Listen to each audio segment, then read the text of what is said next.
Good morning, everybody. Glad to have you here today. Appreciate you taking a few moments.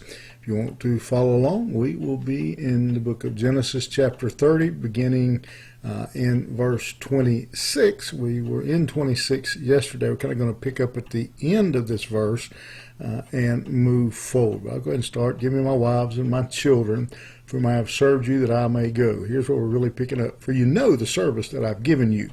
But Laban said to him, If I have found favor in your sight, I have learned by divination that the Lord has blessed me because of you. Name your wages, and I will give it. Jacob said to him, You yourselves know how I have served you, and how your livestock has fared with me. For you had little before I came, and it has increased abundantly, and the Lord has blessed you wherever I turn. But now, when shall I provide for my own household? Just really a continuation of what we looked at yesterday.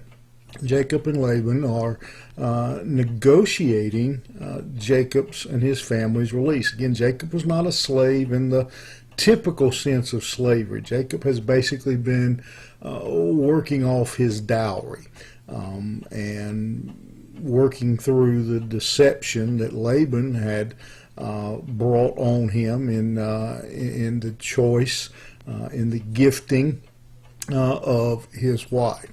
But Laban has recognized over the years, evidently Laban was a fairly small businessman, rather small farm, and over time he has been blessed, and he understands. Jacob points out, you have been blessed while I have been here, and God has been good to you.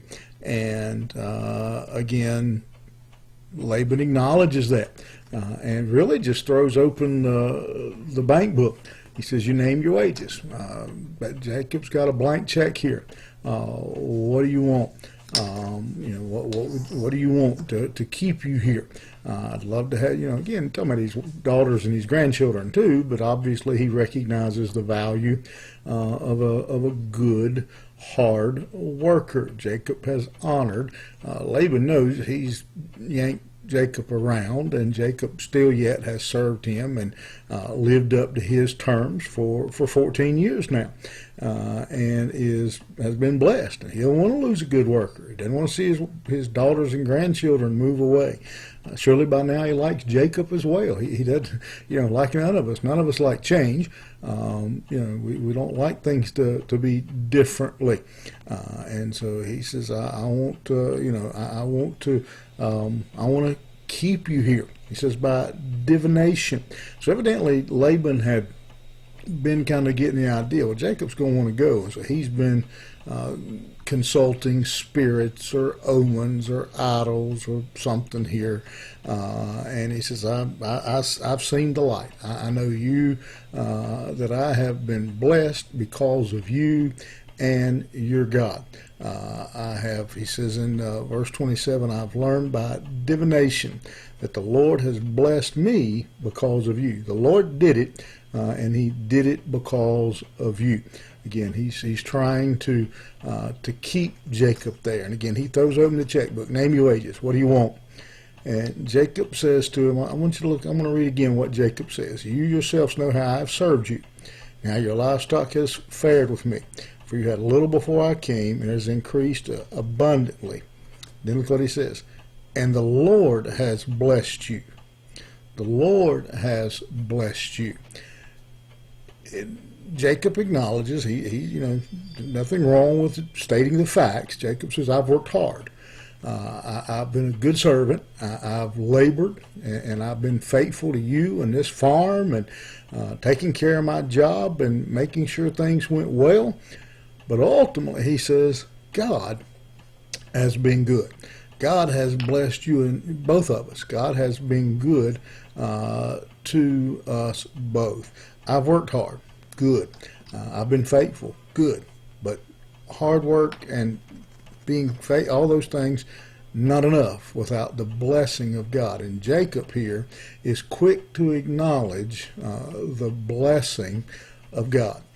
This really quick lesson this morning. I just want to encourage you today to take a moment and acknowledge, look around you, wherever you are.